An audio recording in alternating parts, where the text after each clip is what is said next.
The information and discussions shared on The Love Show are from personal accounts and experiences. Listener discretion is advised. This episode contains explicit language and frank discussions of adult themes or sexual content that may not be suitable for all audiences. Any communications, considerations, or recommendations are not a substitute for medical, psychological, or licensed professional help in wellness or recovery. Please seek a qualified practitioner regarding specific needs or concerns. We thank you and hope you enjoy the show.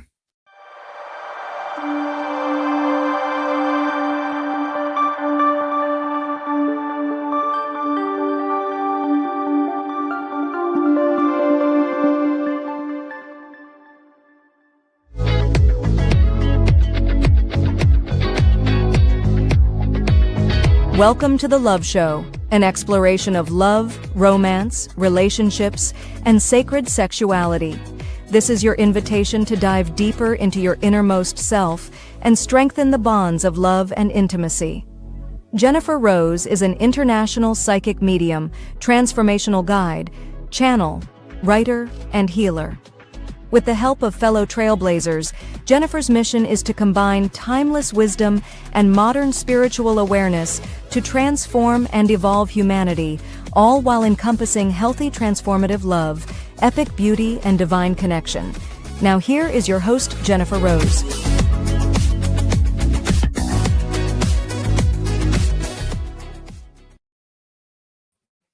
Hello, everybody. Good evening. Happy Monday, and welcome to The Love Show on the Sacred Spiral Network. I'm Jennifer Rose, and how's everybody doing this evening? I hope you had a wonderful summer weekend in the warm and sunny weather and had a chance to do something fun. I got to see some of the ladies over the weekend too for a luncheon, and that was a lot of fun too. So it's been a really good weekend so far, and I caught up on some rest. So everybody, welcome, welcome, welcome. I'm so happy that you're here, and I'm very excited for my upcoming guest, Miss Shannon Torrence. She is so lovely, and she's here to share a really important topic with all of us here today, as we're going to be talking about recovery from love and sex addiction here today too. And I am, deeply honored that she's sharing her story with all of us here today. And she's also working on an upcoming book as well too. So thank you all for holding space for her and myself and our beautiful community here this evening. We had a wonderful show earlier with Brian Larrabee and the Light. So well done, Brian. Great to see you as well too. And then coming up this week, my friends, we have another beautiful lineup on the Sacred Spiral Network of shows during the week too. And coming up this Friday, after Kaleidoscope of the Soul with Lynn Juno, I will be going live. It will be July 3rd at the usual time on Embracing Infinity, my sister show, at noon, 12 p.m. I have got Miss Lynn Juno, Kelly Breckle, Nancy Murtala, and Fran Pierce joining me for an Independence Day reading show. Now, I know it's on the 3rd, and 4th of July is on the 4th, but close enough. So please do join us for that. I don't do that many reading shows, so you're not going to want to miss it as well too. So very excited to see you this coming Friday. Now on Sunday, I have a For the Love of Spirit Sunday spiritual service. My normal schedule is a little bit off, so we're at a 1-week break instead of a 2-week break. And Miss Fran Pierce is our guest medium this coming Sunday, so we're so excited to have her coming in to share her inspired address and messages from our loved ones in spirit as well. So please do go over to my website at www.mediumjenniferrose.com to sign up and receive the Zoom link. So we look forward to seeing you. And coming up next Monday, on The Love Show, I've got Miss Karen Bonafilio. As you all know, she's beloved in our community, and she has her show on the network, Inner Realms, Outer Journeys. And so I'm excited to have her joining me as my guest next Monday. Okay, my dear friends, here we go. Let me say hi first. I was just about to get started, but I realized I need to say hi to Miss Vivian Ishimaro from Hawaii. Aloha, Vivian. How are you? And Mr. Jeffrey, how are you doing? Mr. Jeffrey, good to see you. You got here nice and early. Thanks for waiting so patiently, as did Miss Evelyn Chesum as well from Solving. So thank you all for waiting so patiently. And there's our beautiful friend, Miss Nancy Martala, who is also my dear friend and co host of Fashionably Spiritual as well. So, welcome, welcome, welcome, everybody, and everybody else who is here with us as well. Okay, my dear friends, let's go ahead and get started. What happens when our desire for connection becomes our deepest struggle? Just take a moment and think about that. Today, voice actor and psychic medium Shannon Torrence will be sharing her 20-year journey and recovery from sex and love addiction. We're diving into attachment styles, toxic patterns, and uncovering what it actually means to build genuine self love from the ground up. Shannon Torrence is a professional voice actor and psychic medium with 20 years of recovery from sex and love addiction. She's the host of two podcasts, Magic is Real, where she delves into near death experiences and other extraordinary journeys, and Still Standing, which highlights inspiring stories of triumph over addiction, trauma, and grief.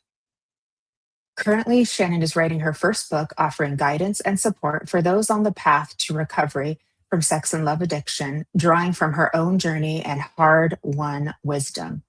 You can find Shannon at magicisrealservices.com, shannontorrance.com, and please do check out her podcast over on YouTube and give her a subscribe on both at Magic is Real 111 and the Still Standing podcast. Without further ado, and welcome to everybody who has joined us since, let's welcome Shannon Torrance to the Love Show, everybody. Hello, Brian. Hi, Hello. Shannon. Hi, Jennifer, and hi, everyone. I am so honored to be here, and I just want to thank you, Jennifer, for that lovely introduction and for, as you said, this is such a safe space. This is a very Yeah. simple topic. The reason I speak about it is because an addict, I just felt spirit come in, because, wow, Mm, because an addict's worst enemy is shame. That's why we talk about it. Uh, absolutely. I even though sometimes when I speak about it, I do have that vulnerability hangover the next day, I then remember why I'm doing it, and it's, well, because there's healing in truth Absolutely.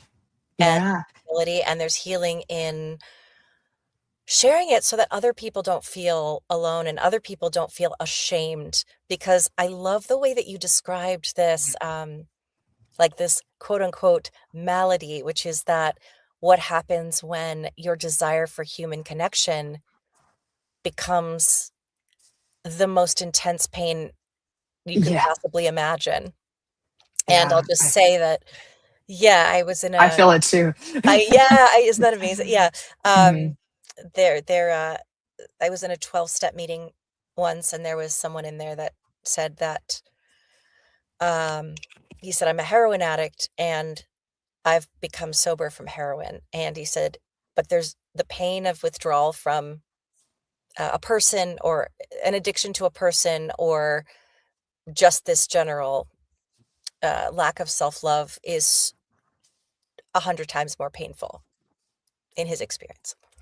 And I thought that, and it hit me. It was so long, like 20 years ago, I heard that. And I agree. I mean, I can't speak to that, but I do know that, oh my God, the pain of being addicted to your own brain chemicals and then withdrawing from them, which is really what this is about. And the Yes. lack of Yes. self-love is really where that pain stems from. Yeah, absolutely. And one of the thoughts that came to my mind as I was getting ready for the show is, um, some addictions you can just abstain from. You can stop using drugs and alcohol. You can stop gambling, and it's still hard, but you can't stop eating. You can't stop Mhm. loving. um, Most people aren't going to want to become celibate. So it's a different kind of recovery as well. Yes, you get it. It is, and there are so Yeah, many, like you said, there's overeating there, uh, um, that can also be, we need to eat, but what happens when that exactly. becomes dysregulated? What happens when our natural Exactly. instincts and things we actually need for survival become a battle in our minds? Yes, indeed. Yes, indeed. So I always think that makes it a little bit harder than just being able to just completely just stop doing something altogether. Absolutely. And Yes, yes. And hello to Labyrinth Criterion and Brian Lara. Good to see you, friends. Thank you for being here. And Evelyn is saying, not an easy journey, not at all. Um, when did you realize that there was a problem? When Mm, and what was the shift there for you? that's I'm laughing because, oh, you know how they talk about rock bottom. Oh, Yeah, oh. I, had gotten married to somebody that was a wonderful person, very kind. I chose him because I thought, "Well, he's a good person, and he's my best friend, and he'll make a good father one day, and I think subconsciously, I thought he would save me from no more unavailable men, but I didn't know anything about addiction. I was relatively young. I had no experience with understanding why I was involved with unavailable people, and I thought, "Oh, I'll just make a different choice this time." And it's kind of like saying, "I just won't drink. I'm an alcoholic, I'm just not gonna drink." When you're ignoring the fact yeah, that there's a reason that you're escaping through drinking. There's a reason you're numbing yourself. And, sometimes, people will say, "I don't know, I just like drinking." I can't speak for everyone, but I'm gonna call BS on that, for the most yeah. part. I'm Yeah, I've sure it heard that has before. I'm sure it has happened, but I don't know. And, so this, um if anyone's ever read Eat, Pray, Love, I knew when I read that book, Elizabeth Gilbert, she's when I say one of us, I mean, like, a sex and love addict, because that was me. I had this lovely husband, what's nothing wrong with him at all, loving husband, and I wasn't sexually attracted to him at all because I mean, and now and that has nothing to do with him.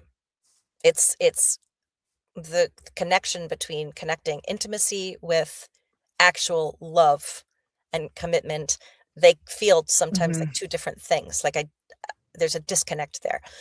And so, very, very long story short, I had gotten married, and then right it's like God couldn't have written a better screenplay. Right before I was to be wed, I met a fellow sex addict, I would say probably sex and love addict, and it was like, I've never been so I can't even explain because I've never done heroin.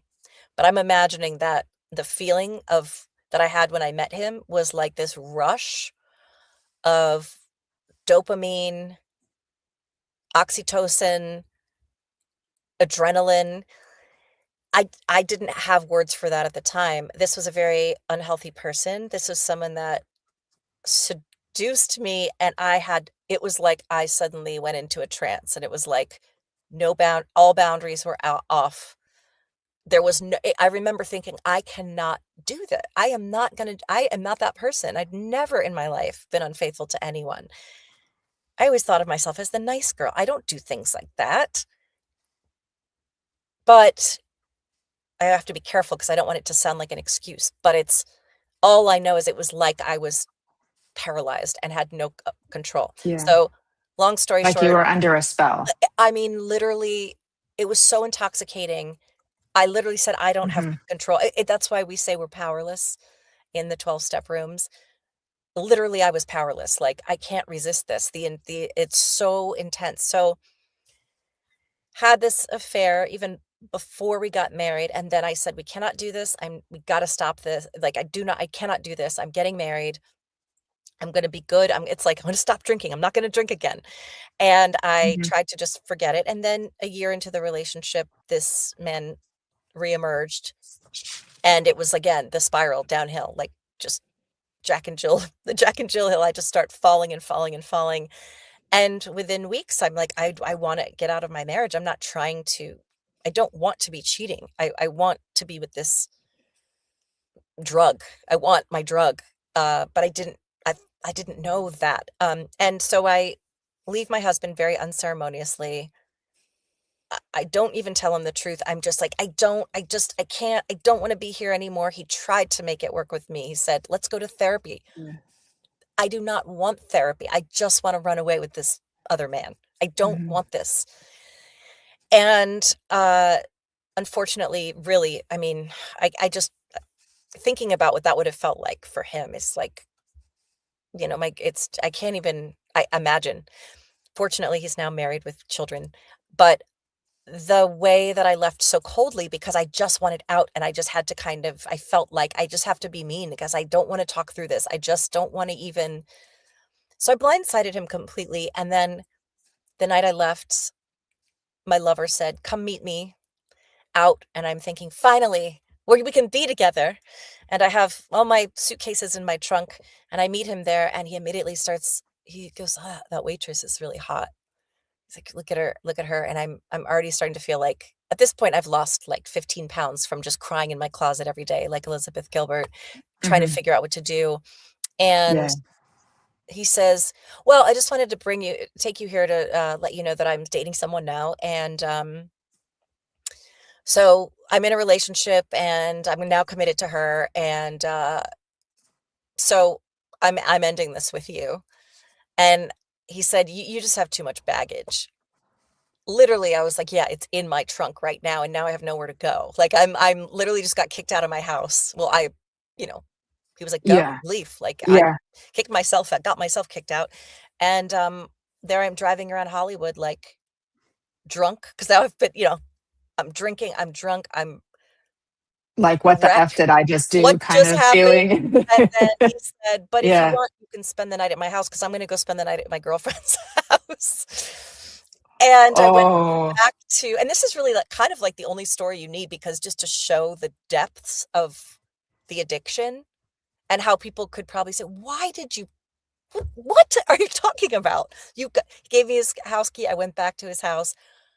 I cried so hard that he called me and said, "You need to pipe down because the neighbors are complaining that you're wailing in my apartment and causing a scene." And I just thought, I can't even breathe. Like, I don't know what I just wanna die. I just wanna die. Like, I can't even yeah. what do I do? How do I breathe? And then I finally settled at 3 in the morning. He came in, no explanation, got in bed, we had sex, no discussion of what just happened or why that happened. It was like this relief. It was like, "Oh my god, finally it's I imagine you're in withdrawal from heroin and someone shoots you up." It was like, "Hi, Sarah." It was like, "Oh my god." And then in the morning, he's like, "Well, take care now." Patted me on the head. I know, thank you. Yeah. So he's like, "Well, take care now. Be good," and sends me out into the wild. And basically this relationship Wow. lasted for 10 years on and off, of just this push and this pull and this it just I hit rock bottom to the point where I didn't want to be here anymore. And he was also in that same boat. And I didn't have the wisdom, the knowledge, the experience to know that he's just as sick as we're basically like Sid and Nancy all strung out on I saw the movie and read the book, Sid and yeah, Nancy. yeah, like, I did.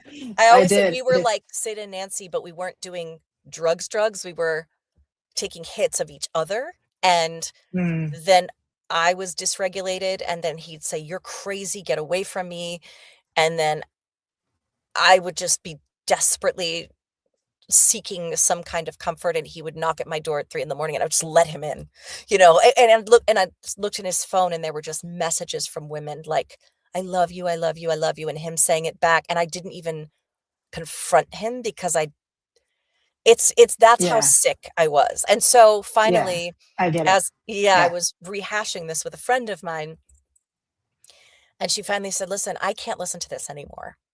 This is," she said, "but I will tell you that I had a similar situation and I found a 12-step program that deals with sex and love addiction, and I highly recommend that you go to it. And she said, I'll go to a meeting with you, but I can't listen to this anymore." And so that was my first 12-step meeting that I went to, Hmm. and, I would love to say that, and that was that. And then I got healthy and everything was great. But no, that was the introduction, and I went to a sex and love addiction therapist, and I still kept going back to this guy, and eventually this guy found a girl, like a real girlfriend. Um, Hmm. and, that was that. It was done. There was no more access to him, which was a blessing. And by this time, I was starting to feel a little better. I was starting to make some new friends. I was starting to find a little bit of joy in just the simple things, in hiking or meditating or calling us someone from program. But then everybody I would date would be like the same guy in a different suit.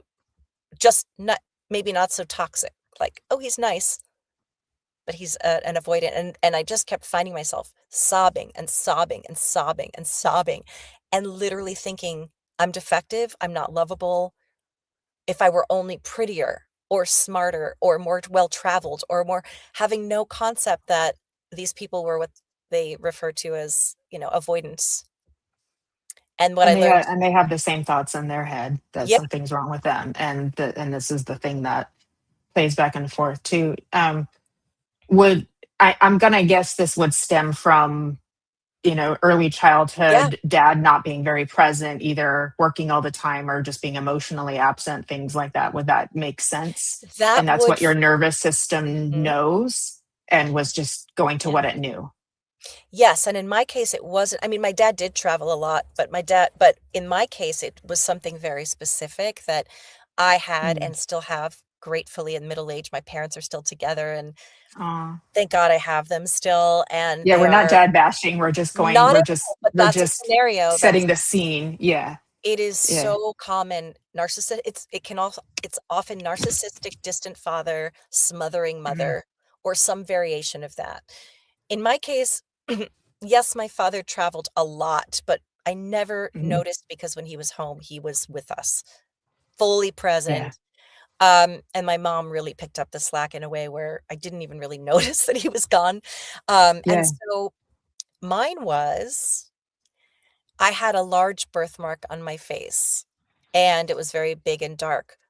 And I was born a highly sensitive person. Now I understand I'm a medium. Mhm. So I Yeah. was already highly sensitive. I stopped speaking at the age of 3, which is called selective mutism, because Interesting. I've heard when of this, yeah. yes, when people would look at me, it was negative attention because I'm 2, Mm. I'm 3. Little kids don't have a filter. They don't know better, but they're staring at my birthmark and commenting on it. And so the self-consciousness was just, I didn't want to be seen. So even on picture day, when they were trying to make me laugh, I refused to even show emotion. I was deadpan. I was like fire starter. Drew Barrymore and fire, just deadpan. I remember this little girl in Montessori school saying, "I'm having a party and everyone in the class is invited except for Shannon." And it was that kind of thing Ooh. where so my response was, "Well, I'm going to become invisible so that no one sees me." And I had my own sort of it wasn't a special ed teacher, but because of that, I had to have sort of separate I was sort of separated because I separated myself. And on top of that, then I needed to have, I don't know what they would call it, but like a private tutor or something because I was alone in a corner and socially terrified. Now it's, social anxiety. I didn't know what that was. Yeah. And so it only perpetuated it. And I wrote about this in my book, and I want to share this little story just that this is not this, my parents did an amazing job. My therapists, my teachers, what they did was right. And it also set me up for this kind of thing because they said we have to get her talking because she has to learn that unless she speaks, she's not going to um, get what she needs. We have to show her that she's got to speak. And so it wasn't a punishment, but there was a day at school where everybody got to decorate gingerbread people. And I was so excited for this day. And when I got there, they're like, great, well, you can participate if you ask. And, maybe now if they'd known, more, maybe that wouldn't have been the way to handle it. And I just remember, okay, well, now I'm having things taken away from me, and it felt like a punishment, and I know they Mhm. meant so well. Yeah. And it's interesting because I have the memory, and this was when I was 5. And I think and I know they cared so much, and they were all trying to be on the same page, and I was going to some of the best child psychologists in the land, really, really reputable people, and they were like, "We all have to be on the same page, we have to be consistent, we have to say, if you don't ask, you don't get." and I wouldn't speak to anyone but my baby sister. And so I I remember it like it was yesterday, leaving there, everyone got their gingerbread, I didn't get one, and as I was writing this in my book, I started sobbing, and I didn't even realize that otherness is that feeling of rejection, not being accepted, not being belonging, not being worthy, and again, Yeah. not their fault, because I was already doing Yeah. that to myself. People then thought I was weird because I wasn't talking, so kids were gonna reject me no matter what. But my messaging was, "You're ugly, you're different, you're weird, you have no friends," and so I learned to be a people pleaser, um, and Hmm. through a long process eventually through which I'm writing about, and I can't wait to finish the book so I can get it out to you. Yes. I it's 3/4 of the way done. A long process of the therapy work and techniques that they used. I finally started speaking, and it was kind of overnight because of this therapy that they were doing. But from that point on, I learned that if I just am a yes person and I always say yes and I let people walk all over me and I am agreeable, and also if I'm funny, because if I put myself down, no one else can put myself down. Um, Hmm. and it's like why a lot of comics will say like, "Oh, I was the fat kid," or I'm really like actually mentally ill, but this is how I coped was through humor because it's the way that people would accept you. So I learned that if I make fun of myself and I'm funny and I have no boundaries, everybody will like me. And so I became that very well liked kid, not in the popular sense, but no one could bully me because I was too nice. If you bullied me, what a jerk. I was like a timid little mouth yes person and a little, Yeah. and I I get it. yeah. And it's like, We're oh, we're recovering nice girls. I get it. absolutely. There's so many of us though. There's so many of us because it's cultural conditioning on top of everything that you experience. It's just so much cultural conditioning that's how we learn to basically survive. Absolutely. And yeah, and by the way, you're so Absolutely. beautiful, Shannon. You were so beautiful. Thank you. So yeah, yeah. And I'm I so sorry really, that you had to go truly through that. thought that I'm telling you, I Yeah. literally, until I was like 40 and Hmm. had done all this 12-step work, I get so sad. And Yeah. this is another thing, like, I just wish people could see themselves the way that we see them or other people see them. And Yeah. it doesn't mean you have to look like a model. But when I'm with someone, I don't look at them and think, oh my God, look at that scar on their face, or look at how much they weigh, or, oh, I think, what a one, like if a person is a beautiful, hi Heidi, if someone's a beautiful person and they're radiating confidence and they're radiating self-esteem and there's a sparkle in their eye, all I'm going to notice, and they're kind and or they're funny and charismatic, I'm not sitting there picking apart the way they look. I'm saying a beautiful soul in front of me. And Yeah. it's it's but our culture also, American culture specifically, and I can't speak for anyone else, but especially now I live in Los Angeles, and I'm an actor, so Oh it's like yeah. there's also on top of Oh that. yeah. California, West Coast, the land of the beautiful people. Yes, and I I know. come to I know. California That's a feeling lot of like the ugly pressure. one, which It's is it's a lot of yeah. pressure. Oh yeah. I had that. I went to the high school that I went to is just a lot of pressure like that. Very clicky, very, everybody's got this, everybody's got that. So I get it. I get that kind of pressure. And we grew up with it.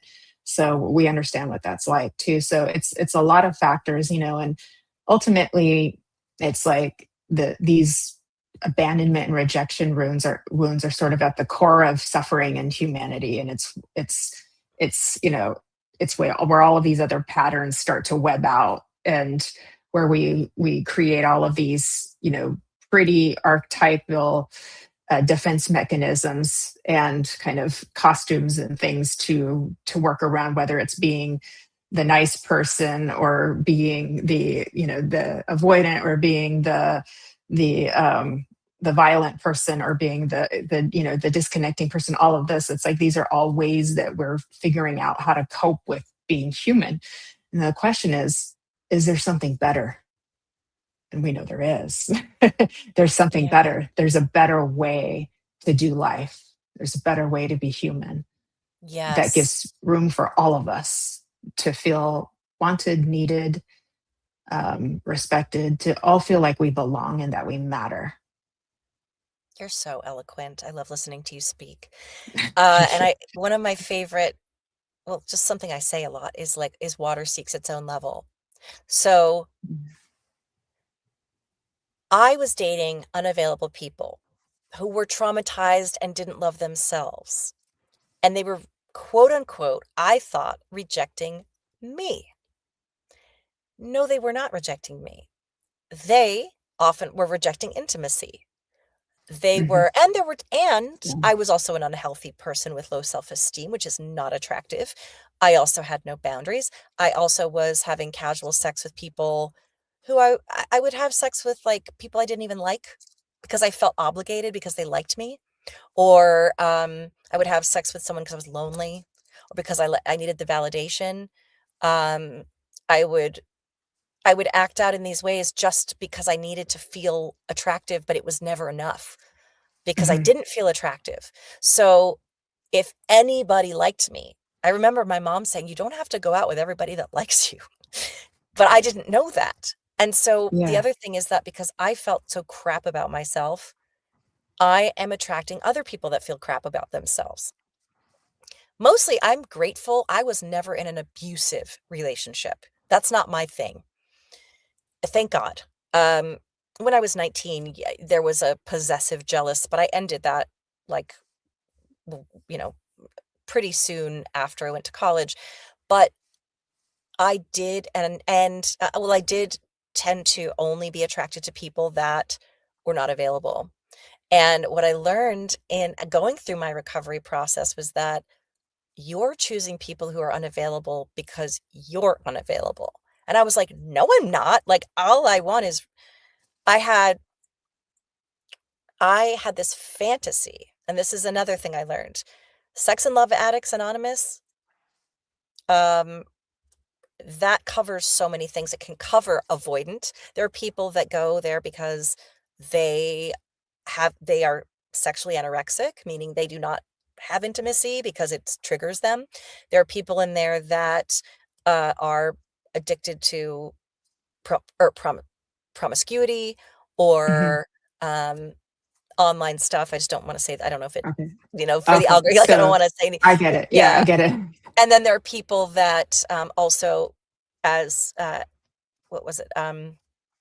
Oh, yeah, for different attachment styles. Oh, fantasy.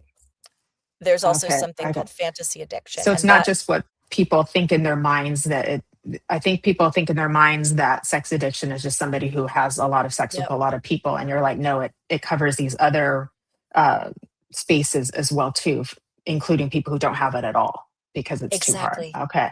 Okay. So then exactly. how do we, yeah, so this is all about how getting everybody to be able to enjoy and have healthy relationships, healthy partnerships, which would include healthy Yes. attachment, secure attachment, healthy sex, enjoyable, meaningful, connected intimacy. Chef's kiss with your description. Yes. And when I kept hearing people would say, "Hi, I'm a fantasy addict," and I'd be like, "Well, I thought that was like video games or anime," or I'm Yeah. like, What "What do you is that? mean? What I don't is know. that?" What is that? And I realized I started saying, once I figured it out, I was like, "I'm Shannon, I'm a sex and love addict, and I'm a fantasy addict." A fantasy addict, it's so easy for me. If I date an unavailable man, I can ascribe all of these amazing qualities to him that don't Ah, exist. I can create a fantasy relationship in my mind.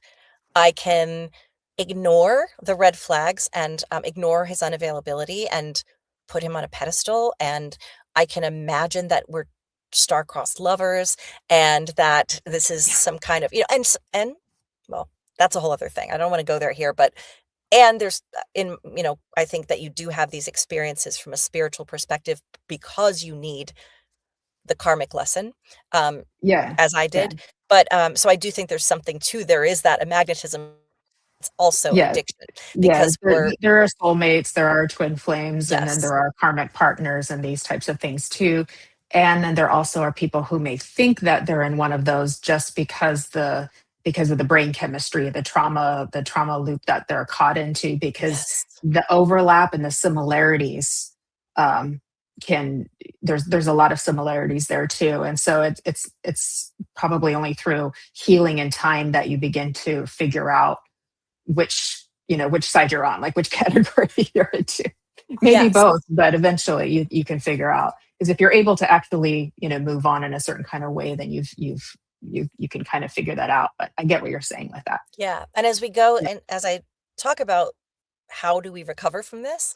I mean, my Yeah. book really is like, how do we love ourselves? What do you mean? Like love myself? What, okay, great. Yes. It's not affirmations in the mirror saying, I love you, I love you, I love you. Mm, It helps. This doesn't hurt. But what we have to first understand, and to me, this is my own opinion, mhm. I believe every addiction stems from love addiction. So in the program, we call this a God-sized hole. Hi, Jeffrey. A God-sized hole. So that does not mean, I think people get turned off from 12 step because it sounds religious, but it Yeah. actually isn't. I mean, I went in there pretty Right. much atheistic, and um, someone even told me, I don't know if isn't something the program says, but like someone in program said, it could be a doorknob. Just give up control to something else besides yourself and know that pick a higher power of your choice. It could be nature. It does not, if you don't believe in you do not have to be religious. In fact, Yeah. that isn't it at all. But you can be, or you don't have to be. That's what's so beautiful about it. It's But just taking your hands off of the driver's that's, wheel.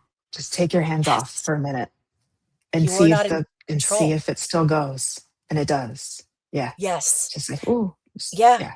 What happens when you stop trying to manipulate and control to get your needs Hmm. met? And Yeah. so I think it's important to understand that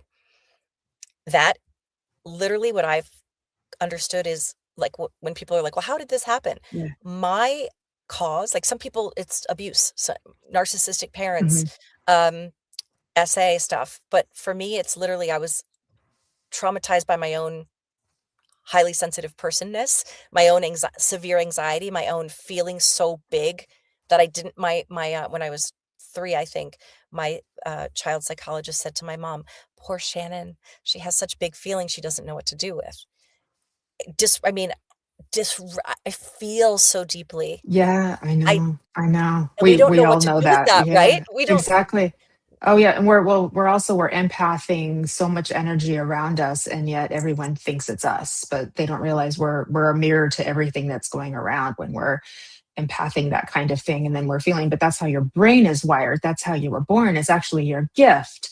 Now you've used it to make it your superpower, but that's the transformation. Now your gift is your superpower, but before you didn't know how to use it. And who taught us back then how to use our sensitivity? Even the beautiful child therapists, it's like she could see what it was, but it's like not that many people, I don't think, understood it fully back then. We have much greater understanding of it now than we did back Yes, then. and I wrote about Yeah. this in the book too, that when I saw the Yeah. movie Wicked, I didn't even really like it that much. I mean, because I felt like, "Oh, if I were a teenager, I would like this movie more." It's really well done, but just, I th Mhm. coming being Gen X, I like things more gritty and not so perfect and polished and, like, AI Yeah. looking, um, and the performances were astounding, and, like, I don't wanna take a but I was like, I mean, it's good, but at the end, sobbing, sobbing. I was like, "I am Elphaba. I am Elphaba." Like, she didn't even know Mhm. her own whew, her own her being green and her being a witch, that was what made her special. I was like, "That's what made her special," and then when she finally realized it, Yeah. she swooped on her broom and she took off, and I was just a wreck. I was like, "Oh my god." Like, I relate Yeah. with her so much, which is incredible because part of the reason I learned the way that I started speaking again was because I wanted to be the Wicked Witch of the West so badly for Halloween, and they said, "If you don't say it, you can't be it," and I wanted it so, so, so bad that it prompted me to say the word. They said, "You just have to say one word." And it took me hours and hours to muster up the courage, but it's so amazing because then I was like, that whole movie and that whole theme, I was like, "No wonder I was drawn to that." And what we Yes. have to understand, I think, is that this addiction, however it manifests.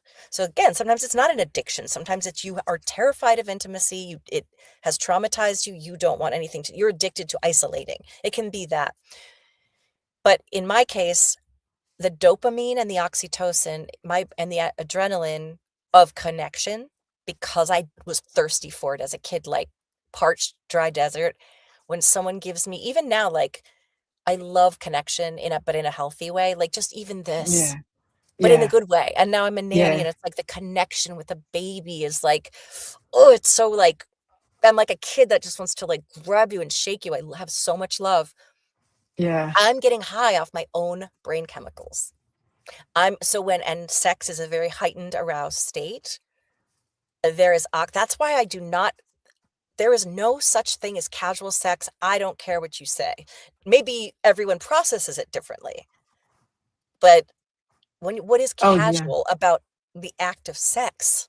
Right. Yeah. You You're might be able to connected. Yeah. handle it, you might like be able to handle it, but for me, no. I mean, that to me, that's why I do not anymore. It's so sacred to me because I also know the power of that. It's so intoxicating. It takes it can take your breath away. And so what I didn't realize what was happening was when I was with an avoidant, what they do is and we'll get into that, but I want to talk about recovery. Um, they give you the most intense affection, sex, and they're usually extremely skilled lovers because that's the one place they feel safe to be vulnerable. Their heart opens up, your heart opens up. It's like you're high on this thing, and then they disappear without a word. And then just when you're like about to jump out a window because you're in so much pain of withdrawal, they swoop back in and you're like, oh, thank God. And then, okay, okay, okay, everything's fine, everything's fine. That's emotional dependence.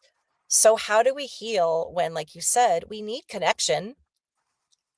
How do we set boundaries around it? And You how do still we need love. how do Yeah. we love ourselves in a way where Yeah. we can set boundaries around it? I'm still not perfect at this, by the way. I'm gonna say that we'll get into that just briefly, but I don't want to say that, oh, now I'm healed and I have a husband and a white picket fence and everything's fine and I'm totally comfortable with intimacy. Um, Not at all. I really still lean very avoidant, but what I will say is that, and I'll tell you how I did it. I am at peace. I don't take things personally. I love myself. I love my life. I get high off connection from dogs, cats, kids, friends, women's Yeah. circles, Yeah. spirituality, yoga, like I can self-soothe like a mofo. That's the thing. Like before I could not, the only self-soothing was I have to reach out Yeah. for that person. And if he's Yeah. not available, I'm going to wither and like I feel like I can't even breathe. And so that person, if they disappear, what do you do then? And so you have to learn, how can I feel safe without a person? And Yeah. also, even That without love addiction, it's That's horrible. exactly. Like I don't think there's one person who can't relate to your story because we've all been through. Everybody struggles with relationships Yeah. and has layers of everything that you're talking to. And we all know the love bubble phase, where you're getting flooded by all those brain chemicals and you can't see clearly. Yeah. And and you get so like swept up and like literally like you're under the spell. And it's just like that's one of the reasons why we're having this show is to have more healthy relationships. If we can have healthier relationships with ourselves, and that extends to now having healthier relationships with other people, family, friends, partners, then the world finally becomes a better place to live in. Yeah. Absolutely. And, That's why a we're lot of here. exactly. And Yeah. so it's how do we find self-love? It's like, I don't know what that means Yeah. because objectively, I'd be like, I like myself. I think I'm a nice person. But I'll tell you, and I'll just volunteer this. And if you have questions, Yeah. whenever I speak at a meeting, which has been a long time, because I don't necessarily go to meetings that often anymore, unless I just feel like it because I Hmm. want to, because I like the community. Um, so there are some aspects of 12-step that work. And I am someone who used to be like roll her eyes at hand holding, chanting, all of those things, like, because it's vulnerability, right? It's like, I Yeah. never was like, oh, I'll go to a 12-step room and hold hands with strangers and do a prayer to God that I don't believe in. I now do believe in God, but not in the religious sense. And so there are several things. One, when you act with integrity, you're not going to have those moments of waking up like, oh my God, whose husband did I sleep with? Like, like, oh my God, and how the twisted web that I've weaved, and how do I like get out of this? And um, what, like, oh my God, who did I sleep with last night? Like, all of those things would make me sick to my stomach. I was worrying about STIs constantly. Like, I know I'm going to get AIDS. I had this obsession with, I probably have AIDS. I probably have AIDS. But then I couldn't set a boundary when someone was like, I don't want to use a condom. I'd just be like, okay. And just have trouble and saying, no, absolutely Hmm. not. And not all the time, but like that was some of it, and so when you act with integrity, you have nothing to worry about. Even if you don't do things perfectly and you might go, oh, I should have handled it this way. My question to myself always now is, what is the thing with the most integrity? Like, if I have to make a choice, what, it's not the easiest, not what is the easiest, what action has the most integrity? So I did end up having a 7-year relationship a few years ago and lived together. And I was so happy that when I left the relationship, it was because of irreconcilable differences. It wasn't because of anything. I had never even thought about cheating, never even acted out. I lived with integrity. I was on it. He knew. I was very comfortable. And I'm like, I don't have not one regret about how I handled things except for not speaking up when I was upset, because I don't, conflict avoidance. Second thing, self-care. So at first, it's going to feel uncomfortable because when you're in withdrawal, for example, oh my God, the emptiness. It's like I wish there were a way to put words to it. I just remember telling my mom when she said, "Why can't you just stop doing this?" And I said, "It feels like my limbs are being ripped off my body. Like, it feels like I am floating through space. I have no anchor. I feel like I'm unsafe in a way that's like visceral. Like, I want to I'm sick to my stomach. I can't sleep. I Yeah. can't eat." This is also physiological. This is your brain Yes. also. And that's what I think people have a hard time understanding is this is also uh it's psychological, it's Mhm. spiritual, and it's biology. It's all of them all together. And that's why it's like you have to kind of um work on all of that. You have to work on your physical health, you have to work on your emotional, mental health, and your spiritual health to basically come out the other side. And it takes a lot of courage to do what you've done, Shannon, because it's hard work. Self development and healing and doing all that is really, really hard work because when we tell people it's not about you, when someone hurts you and they're like, it's not about you, you can't understand that Yeah. it's not about you until you know who you are and you've done that kind of like integrative practice work within yourself to realize what's really happening, be able to kind of separate what someone else is doing is not to you, right? Yeah. Although it feels that way, right? That's a really, really hard distinction to make. We can say it, but to actually know it and to be able to hold yourself in such a place. So it's like what you're talking about is like learning to hold yourself and take your hands off the wheel. And that is some of the hardest work that anybody can do in life. So I want to give you a moment like for that to have so much courage that you've had to do that. It's not easy. Thank Like you. you did a great job. Thank you. I could sit Yeah. here and go, "Oh," but as I Just tell take people, it's progress, not perfection, because do not think I did yeah. not backslide 27 times. Don't think my sponsor said, "You're gonna do Yeah. this again? Go for it. See what happens." I had the Yeah. best Yeah. sponsor. I had 2 amazing sponsors who are both now friends of mine, and, Yeah. I loved that if they had been too strict, I would have bailed. Some sponsors like to be really hard head, like, "Nope, you're gonna do this. It's like you're in a boot camp now." That does not work for me. Yeah. I do not like to be controlled. That's part of my avoidance. It's like, do not tell me, do not control me, do not get in my space and tell me how to live my life. But she would gently say, "Okay, so let's just see how this goes." And when I called her, like, she's like, "Okay, and so what did we learn?" And so I think that was, maybe we don't wanna keep doing this. Like, what do you think? And Yeah. so, like, a lot of it is self-care, and I mean, actually, the self-care part is the best part because you do things for yourself that feel good. So, obviously, not everyone has the money to go get massages every week, but just listen, if you can do something like that for yourself, great. Yoga from home on YouTube, Yeah. meditation on YouTube. You don't have to pay for things. They also have wonderful places. Like last night, I went to a place in LA that I'll shout out, Unplug in Santa Monica, and they have. My friend was doing a sound bath there, so sound baths, meditation, yoga, eating healthy food, hiking in nature, sleeping, like getting enough sleep, getting enough Yeah. rest, spending time with the people who make you laugh. If you're passionate about music, go to music shows. If you're passionate about, theater, go to a theater, whatever it is, or whatever. If you like building stuff, then build stuff. But it's like actually giving yourself permission to focus on yourself, not in a selfish, like, I Yeah. don't care about anyone, but in the sense that you have to put your own oxygen mask on first on the plane, because if you don't put Right. yours on first, the person next to you has if there's a kid, they Right. can't put it on themselves. So it's giving yourself permission to finally be like, wait a second, let's stop pleasing and giving from this empty cup, fill up my cup.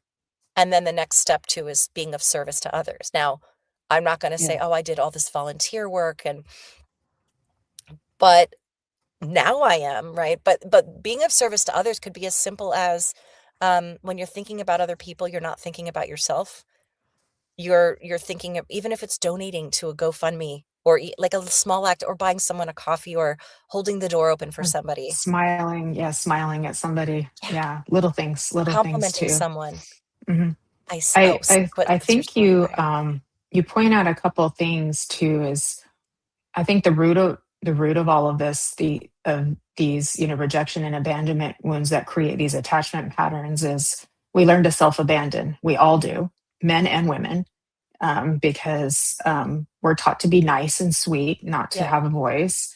And men are taught, I know I'm being somewhat general, so forgive me, folks. I know there's an overlap, but the masculine is taught to not feel. Hmm. Don't cry, just be strong all the time, right? And so we have to self abandon parts of us, big parts of us, in order to, survive and fit into this world and figure it out. And so, in that sense, everybody's avoidant because we're avoiding each other, or we're avoiding our feelings, we're avoiding ourselves through self abandonment. And then we're just playing this, out back and forth all over the world. It's really interesting because you called yourself avoidant a couple times, even though you realize you were the one who was attracting them Hmm. into your life too.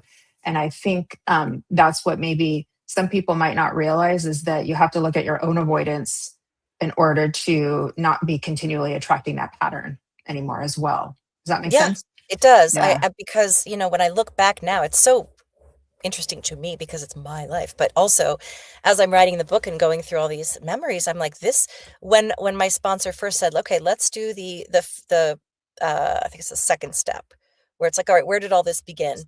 And I was like, oh, it started in my marriage, like, and then I was like, wait, no, it started a few years before that. Wait, no, it started in college, because I was kind of, no, actually I was chasing men, like embarrassing, drunken, like not like stalker literally, but like embarrassing, like knocking on their door at 3 a.m. like, let me in the door, just like it, totally embarrassing, for people I barely knew, just because we made out once, and suddenly I'm attached. And then I'm like, wait, no, it was actually in high school. Oh my God, when I was pressured into having sex, but from an alcoholic. And oh, wait a minute. No, this happened when I was 2. Like, it was like I went all the way back and realized this has been, even if it wasn't dating, there was always a mean friend, like a bossy friend a girlfriend who, like, in a strange way, took out some kind of strange sexual aggression on me when we were like in 4th grade. And I just didn't know what that was or what was going on. Oh, And it yeah. wasn't, like, typical, but It was a It's very power odd play. Yeah, it's yeah, it power was play. Kids it do it was. too. Yeah, it's that's all power play. Kids do it too. And then, and give yourself some grace because to be so little, Yeah, and have kids not understanding your appearance because of the birthmark. And I mean, what were you supposed to do about that? And how would a 3-year-old be able to understand right. that the other kids don't understand what they're seeing and what they're doing? And there's just no way. And it's like, that's why I was like, we got to like wrap some grace around that. And there's just, I feel this like sacredness to your life, because here you are now, you wouldn't speak, but now you're a voice actor, Mhm. and people didn't understand your appearance, but you're so beautiful. You're Thank you. highly sensitive as a child. You couldn't deal with it back then, but now you're a psychic medium. In You're that yeah, writing a book it's going to help thousands, millions of people. I mean, look what you've done with what you started with. thank you, that's so beautiful. That's pretty effing awesome. Yeah, I mean, and I know it is, and I know it's Yeah, not I don't even take yeah, credit for it as much as I know that this is my s I give my higher self credit for choosing yeah, because I now see, I'm like, I get it. I get why you did that. yeah, I see what the yeah. progression was, and, I just know that, like, when I was in high school, when we talk about avoidance, I was like, "I'm not avoidant, I'm so passionate and, like, wanna be in connection." Well, I would have a boyfriend, he would fall madly in love with me, and I would fall madly in love with him back when you didn't have and nobody Mhm. was jaded when you're like 15 or 16. And, Yeah. and suddenly and I'm like, "I love you, let's have babies together and let's marry each other." And then suddenly I'm like, "Ugh, I feel so like icked out, like I can't breathe, I feel smothered." Then I start nitpicking, I start finding fault, I start being kind of mean to him, like putting him down, making fun of him, being like, "What a loser." And I now see, oh, that's what disorganized attachment is. It's I want this love, but then, oh, now I feel smothered and ugh, like I would run. I mean, I literally ran from people's house, like ran with my suitcase out of a man's house because I was so, oh, I have the ick. I don't want this. I feel smothered. I don't like it. And I now realize, I mean, not only was that so mean, but I didn't even love myself enough to know that it would hurt them. Like I didn't even know that like I did never thought I actually hurt them.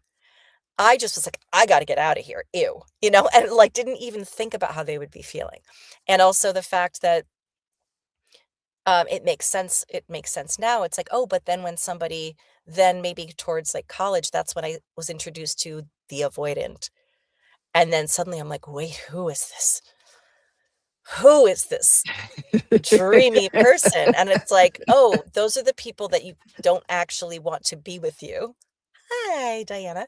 Um, and so there's this theme of every time someone wants to love me, I'm like, ew, back off. And what I learned was when you have low self-esteem, you think, well, if they're attracted to me, there must be something wrong with them.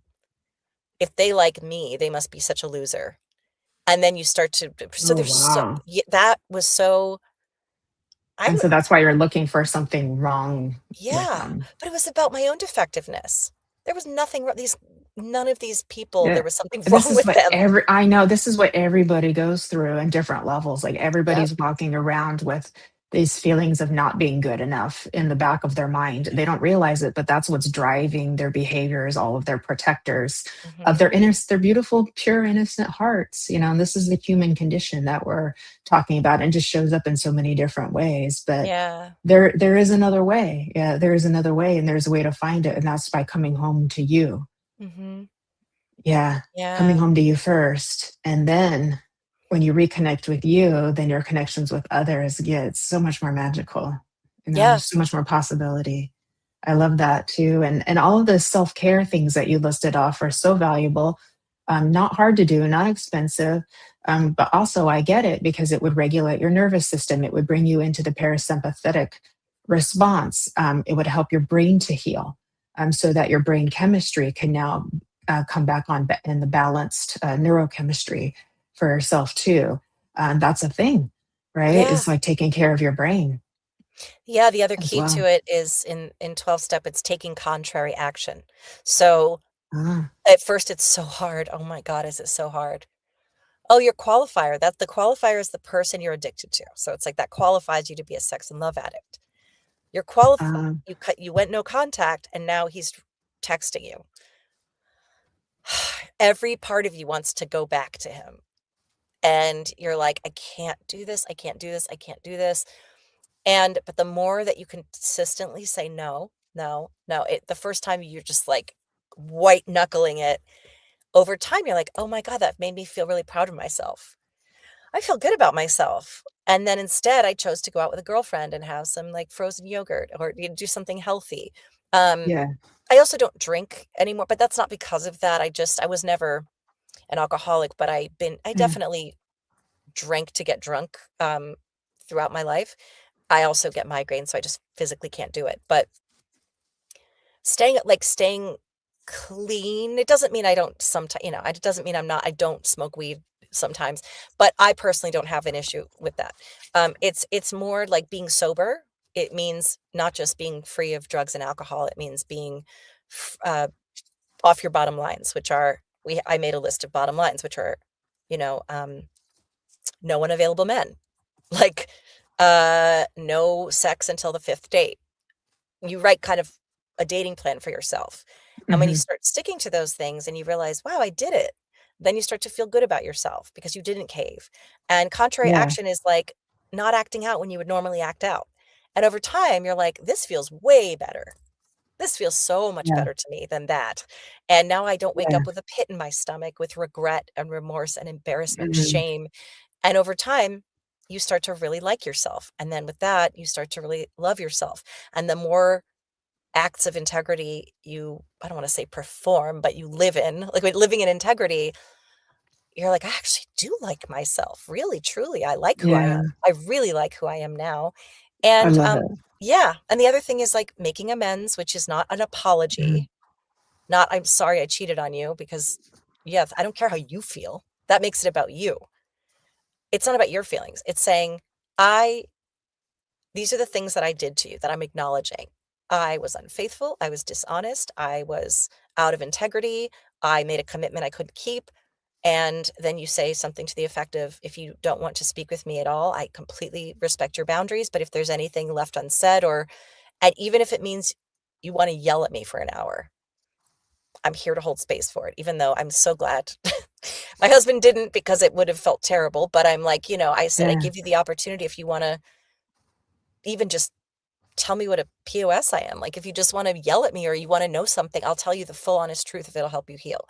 And then those are what amends are. It's making it right. It's not, I'm yeah. so sorry. I feel so bad. Oh my God, it's the worst thing I've ever done. I sometimes struggle with like pangs of shame and guilt and remorse and just, even though he's great, he's doing well. It's like, and I'm like, that was 20 years ago. Forgive I didn't know what I didn't know. Yeah, And it's yeah, still, that's why I would never cheat on someone again because I don't ever want to yeah, feel like that again. I would never, ever, ever, ever again because it feels horrible. And so that's part of it too. And then with the 12 step, which I really do think a lot of people are like, I don't need that. I just do it on my own. I'm like, I get that feeling. Clearly, you haven't been able to do it on your own. The beautiful thing about 12 step is the community and the rigorous honesty. So here we tell the truth to ourselves and others, mhm. no matter how bad it is, and we hold space with love. No one's going, "Oh my God, you did what?"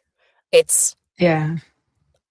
I That's very Elizabeth Gilbert, yeah, like yes, it's yes. yeah, I get it, yeah, and yeah, my group of friends, we try to do that for each other, just hold Yeah, space with no judgment, that's beautiful. and so you can just allow, if you just need, if you had a shitty day and you just need to vent and say that blah blah blah blah blah, Yeah, 'cause and it's like we know that that might be the little kid in you who's talking, but it's okay because we're just like let you have your space, let you have your voice kind of to get it out, and without judging or making you feel bad for it, and so it's similar to what you're doing in your community, but yours is a little bit more structured there mhm, too, and so you're finding a place. It's really hard. Any kind of addiction and any kind of self work is really hard to do on your own. I think it can yeah, be, yeah, but it's awful hard. I recommend everybody find support, whether it's a group like you're in, a coach, a therapist, a combination thereof, um, to ensure your greatest success in life. Yeah. You know, And if it's and if everybody. yeah, and if you're dealing with Yeah. more of like dismissive avoidant, which you can look up, it's all over everywhere, um, tendencies, which I'm more disorganized. I'm more secure. I'm kind of now very much in the it's like I'm anxious if somebody's being distant, but I'm more Hmm. secure now. And I tend to be avoidant when someone's anxious. If someone's pursuing me, I'm like, back up, buddy. And but the thing is that as an avoidant, a lot of people, I love the community stuff, but people who have been really seriously traumatized, and that's why they're avoidant because they were abused and they couldn't count on their caregivers to care for them, or their parents smothered them or made them responsible for taking care of them. So now they feel like they don't want anybody's needs. That's triggering for me. Those people tend to do better with a one-on-one coach who specializes in uh, healing attachment because, oh, thanks, Jeffrey. We love Because, Jeffrey.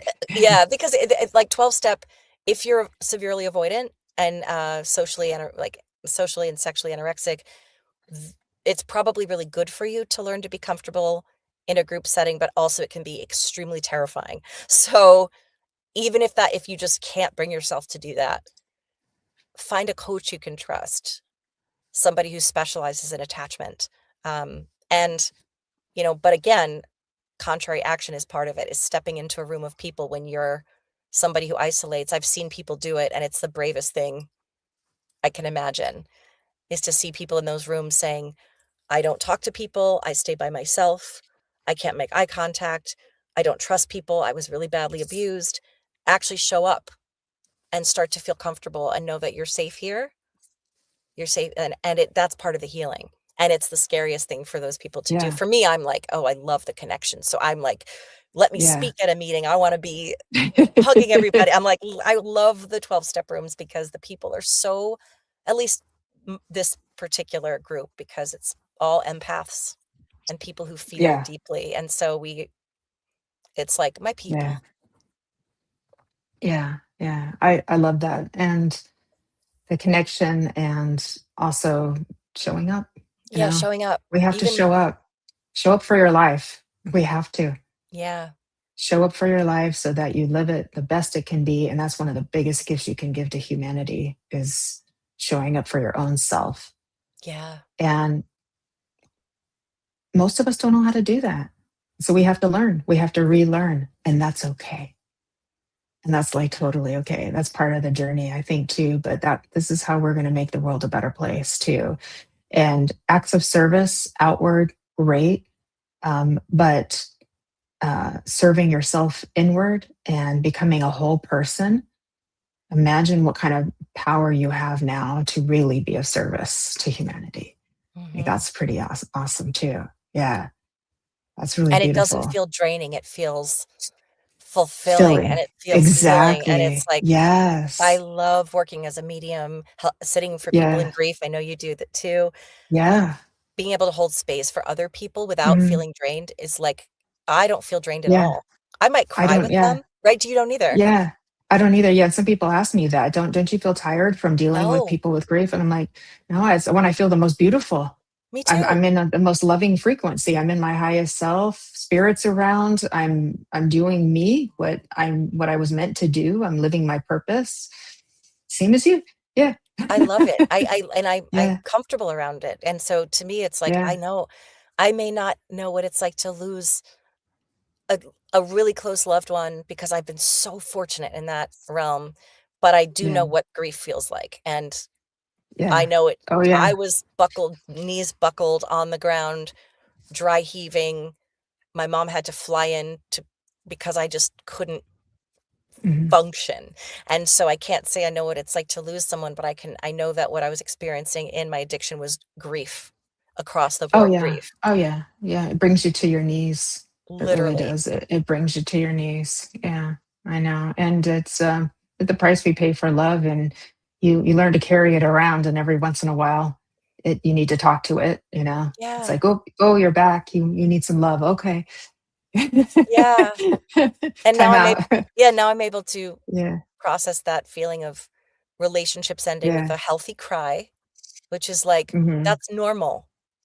You're when you break up with someone, Yeah. you're going to feel grief, even if Yeah. you want to leave. Even if you Yeah. it just wasn't working out.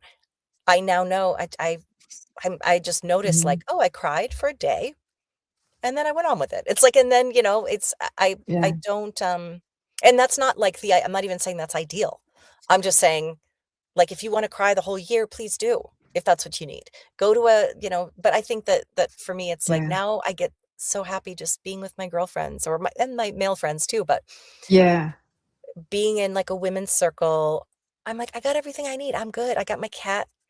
I got great family. I got my friends." I'm feeling, Yeah. like, whole, and, like, I'm just gonna kind of end also by saying too that, as I said, I'm not perfect. I'm not healed. I'm still healing. I am definitely very happy, very content, very at peace, very fulfilled, full of self-esteem. And like every day, I'm like, oh, I'm so happy I didn't end things. I love my life. I love where it's going. I love what I do. I sound like Jessica's affirmations. I love my life. I love my hair. I love my mouth. But I do. I love my parents. I love my, and my niece and my Yeah. nephew. And also, I'm at a place now where I'm like, I've decentered men, like not in a bad way, not because I hate men. I don't at all. I love them, but I've Yeah. decentered the importance of it. And sometimes I think, I don't know if that's my avoidance or if I'm really like, I think I'm good. Like, I really, not to say that I don't need intimacy and I still have that, but I'm like, I just don't think that I want to be coupled. And maybe I never will, or maybe I'll be surprised one day. And I think I've been really kind of coming to now where I'm at is I'm okay with that. Like, I don't have to think, oh, there's something wrong with me because I don't want that. Yeah. Because, Yeah. even though it came from a place of pathology, even though it came from Yeah. these experiences, I'm also like, and maybe I just don't want that. And that's okay. And that's all right. Yeah. To a It's almost like I know what you speak of too, and there is a cultural part, a component of this too, that tells us that, we have to be in a relationship Yeah. to be happy. Yeah. Like that's the path to happiness. And there are many paths to happiness. And I think you've broken free of the illusion that that's the only way to be happy, or that you need that to be okay, or Yeah. to be worthy. And so now that you've broken free of that illusion, that if a relationship comes along the way for you, it'll be icing on the cake, but you're Yeah. the whole damn cake, and you Yes. know it, and it's your cake is filled with love and laughter, and the children that you get to watch, and friends you get to do, and your work as a voice actor, and your work as a psychic medium, of all of these other things fulfilling you. And I think you speak for a lot of women who have been we're kind of seeing this sort of rise of the divine feminine Mhm. happening too out there too, and they've done so much work, on their inner selves. They're so fulfilled because they have all these other types of relationships in their lives, that it's like it's not the whole center of their reality Right. is the other, right? And it's like you become the center of your reality in a healthy way, not in a narcissistic way, in a Mhm. healthy way. And then everyone comes to you that is meant to meet you, or a match, a frequency match, Yeah. or a maturity match, maybe even too. And that's a beautiful thing, to know that you don't need that to be happy, that you're okay without that. And then if it comes along and it's healthy and it works, Yes. hallelujah, great. Exactly So, where I'm at with it yeah, is, look, if there's it's someone so that comes great. along, Yeah, I don't go on dating sites because I'm like, what am I like? I started to do it and realized I'm not even available. I don't even want this. What am I doing? And it's like, but it doesn't mean I wouldn't welcome it if it's right. yeah, And I also trust God, the universe, timing, that the people who are meant to yeah, come into my life will. And I don't need to seek for this thing, this yeah, ideal, because no relationship is a fantasy and no relationship, yes. And you yeah, can feel more lonely in yeah. a relationship than you do on your own. It doesn't mean and I Mhm. love men. I love men. I have lots and Yeah, lots me of male too. friends who I Yeah, me adore, too.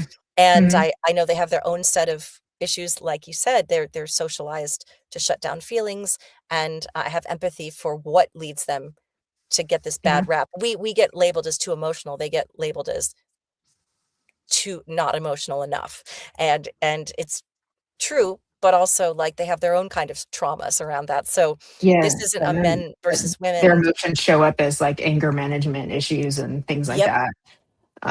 Yeah, so absolutely. the emotions all find their way out one way or another, They don't do, they? exactly, yeah. But I think now I'm more open to, like, Right. yeah, just Yeah, if it comes along, I'm open to it if it yeah, feels right, but I'm not forcing anything and I'm not looking for it, and that is so yeah, freeing and beautiful. it is. I think that's what freedom looks like, and that people are saying they have this inherent desire inside of them to feel free, Yeah, and then only to realize that in the seeking of what makes you feel free, it's always been there inside of you. It's just coming home to yourself. That's where the freedom is. Self-love is your freedom, because once you love yourself, it's a whole different ball game that you're living. Oh, my wall just popped too. Thank you, spirit. oh, yeah, and going back Yeah, to The Wizard of Oz, which is a big theme in my book too, because it yeah, had this huge impact on me, yeah, it's like Glinda says to Dorothy, like, "You had the power all along, it wasn't the mhm, shoes." yeah. You just didn't want to believe it at the time. Yep, Exactly. Yeah, I know. yeah, Yeah, there was a time where I wouldn't have believed it either, and now I'm I finally know, believing it.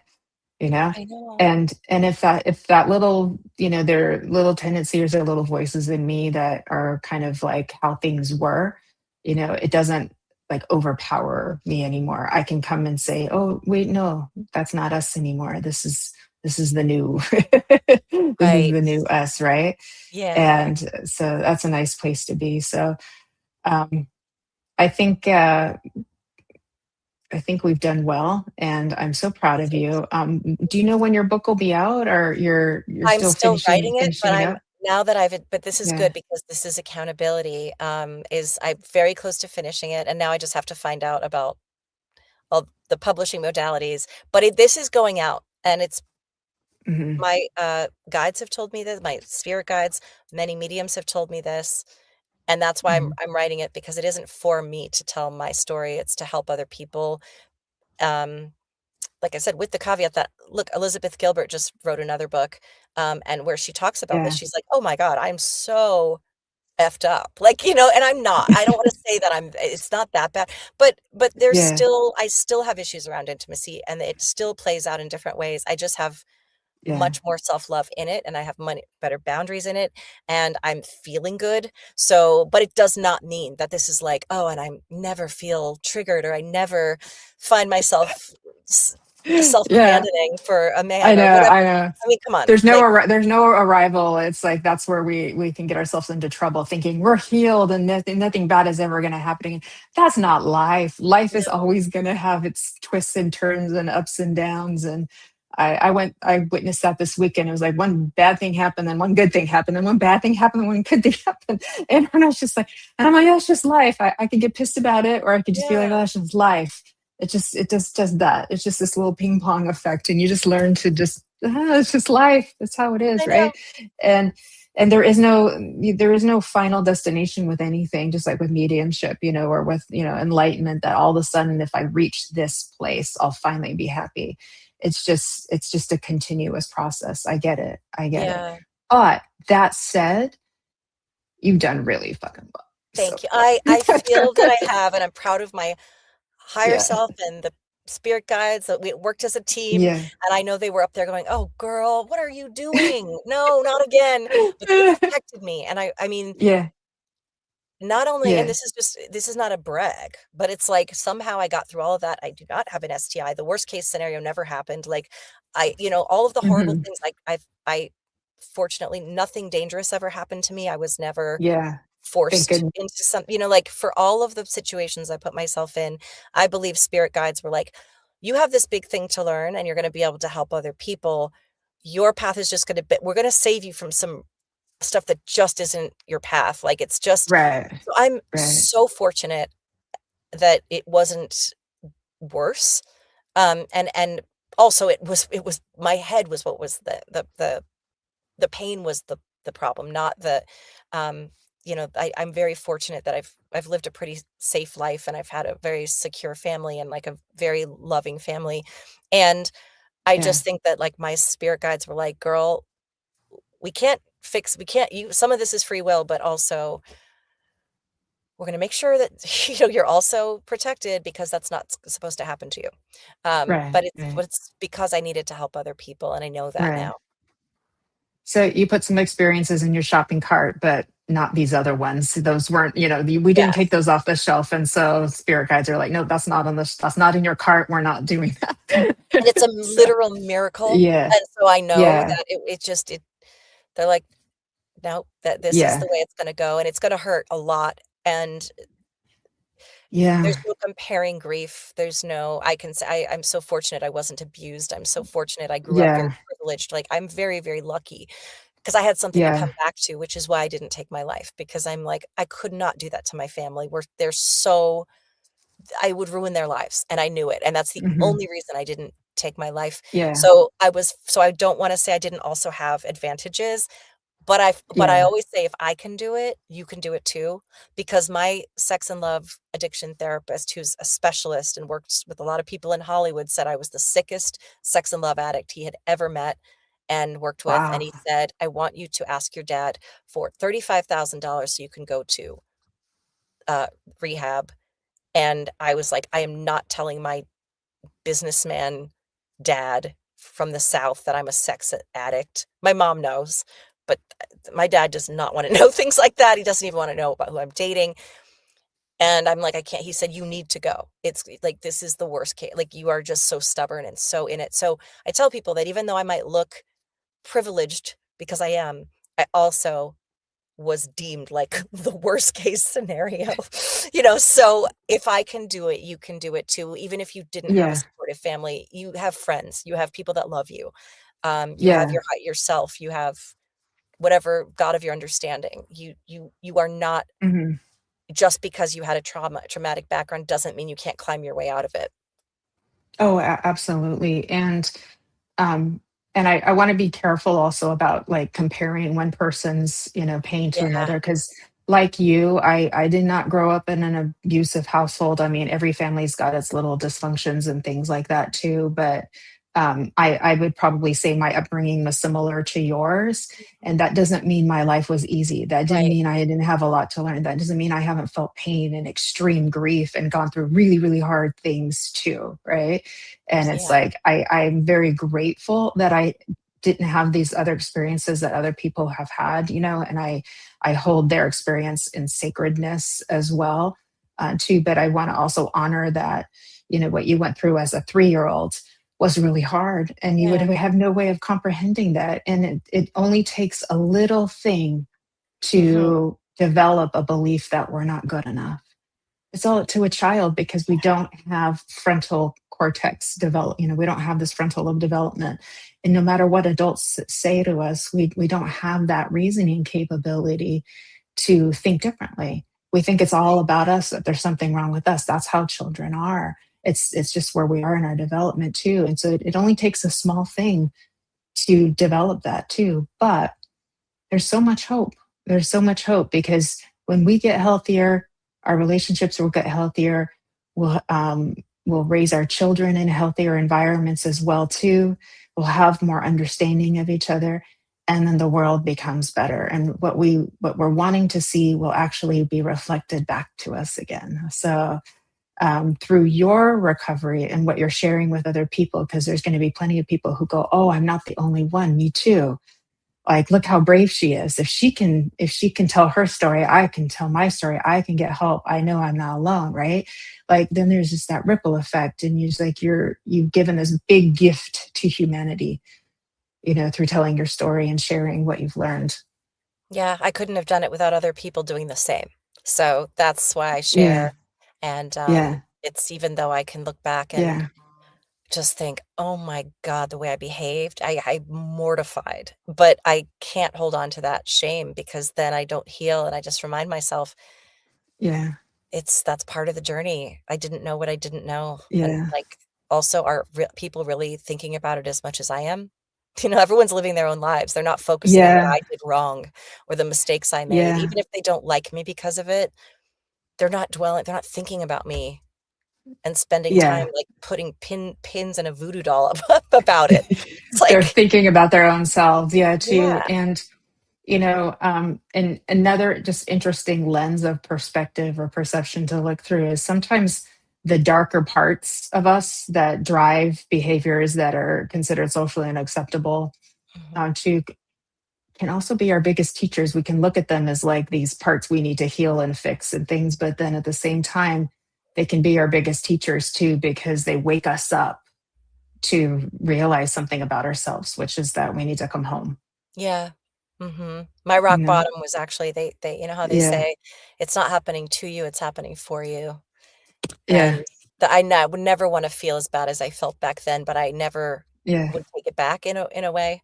And even the person who was my qualifier, who I don't even say he put me through, but, like, that was the most toxic, horrendous 10 years dragged out of this back and forth and back and forth. Fortunately, he's now in recovery as well and very passionate about it. And, but I Oh. also know that when we talk about soulmates, that he is one of my soulmates. And Mhm. I don't even really talk to him very often because he's like, very friendly and there's love there, but I'm like, I, it's, he's a button pusher, so I'm like, he's a real button pusher, it's not that, but it's like I would never go back to him if you paid me $1,000,000, and that's no offense to him, it's just in my own recovery, like, our dark sides were drawn to each other, but I do believe our souls chose that path together, so I thanked him at the end, and I was like, "We did our work, and we've Yeah. made amends to each other," and it's like, I used you as a drug. And also, I care about you, but I was addicted to his toxicity, not the person. And also, I bless him and wish him continued recovery and joy. And also, I know that that was a soulmate. Like, no, that's what soulmates I think are. And sometimes, yes, they can be your husband, your partner, your friend, your parent. Yeah. Being a soulmate doesn't necessarily mean you're meant to be together in this lifetime, but you are meant to have Mhm. some kind of a significant experience in your life. And I think I'm grateful for that. And I do not, even though I look back and I'm like, oh God, what kind of like self-hatred did I have to behave that way and to let someone treat me that way? And also, thank God I did, or I never would have sought help because I wouldn't have ended up on my knees. Mhm. Yeah. Yeah. And you've come to, I think, the understanding that how do I word this too? It's just I think you realize now that it wasn't a reflection of you, but it was just a catalyst to help you see yourself. You know what I'm saying too? And it's like I think like I've gotten to a point in my own self-love journey where I can just see people as they are and love them as they are, Yeah, me too. and realize that, like, well, that's not about me, right? Does Mhm. that make sense too? But it's taken a lot of work to get there. Does that make sense? And so, Yeah, but to get there, like, we're playing our little parts or playing our roles or playing or playing the game together, but it gets you to awaken more. And there's yeah, a gift in the awakening, you know? and if we try to And fix somebody yeah, else, it's just to avoid fixing ourselves. So all we can yeah, do is yeah, pray that their relationship with their higher power is yeah. on track and that they have their own higher power. This isn't for me to fix. Mhm. All I can do is set boundaries for myself about what I'm Yeah, willing to accept, and like I said, I'm not great at that.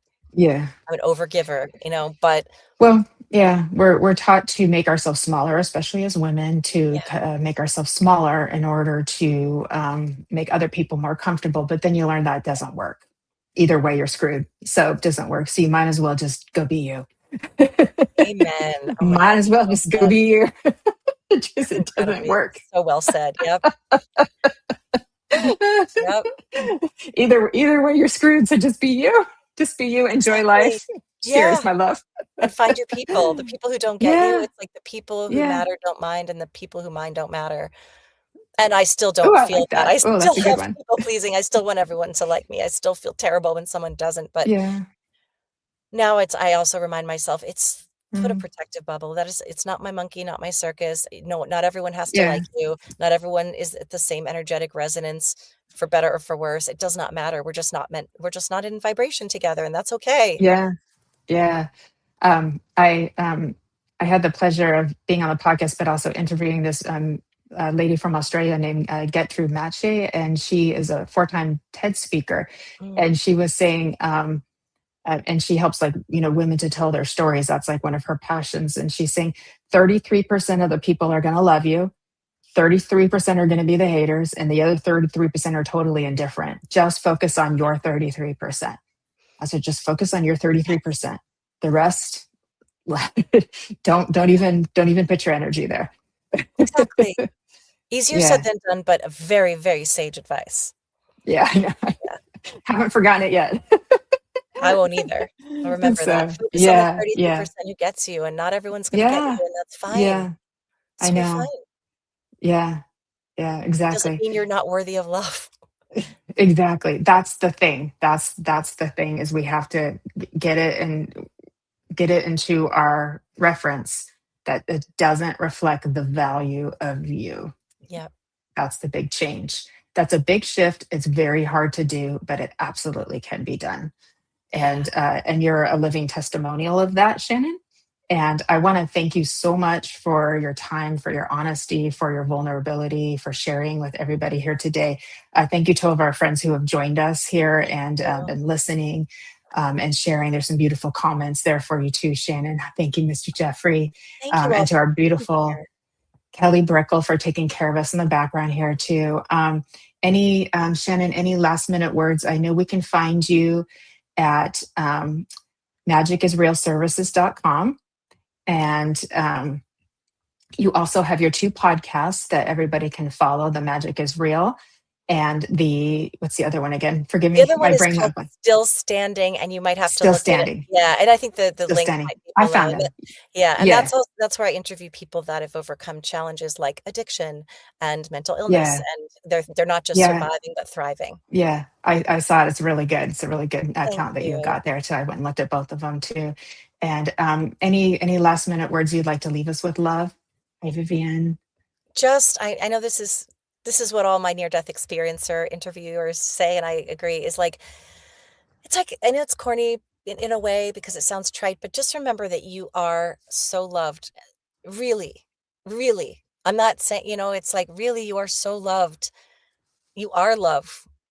When we come into this Exactly. world, pure, innocent children who don't know anything but love. And the only reason we all end up like with these issues is because somebody at some point, either intentionally or not intentionally, behaved in a way that gave us a message that we are not enough. We are not, every one of you is beautiful beyond measure. And I don't even mean that from a physical standpoint. Like, there's no one but you. Like, you are so, like, please embrace. I teach voiceover. I'm a voiceover teacher. And I'm like, lean into the thing that makes you weird. Stop trying to sound like everybody else. Stop trying to be everybody else, and don't try to sound nice. Just be your weird self, and like, and it's Yeah. beautiful, and if you own it, everyone else will accept it too. It's like, show up at the party with your weirdness and don't apologize for it or shrink yourself.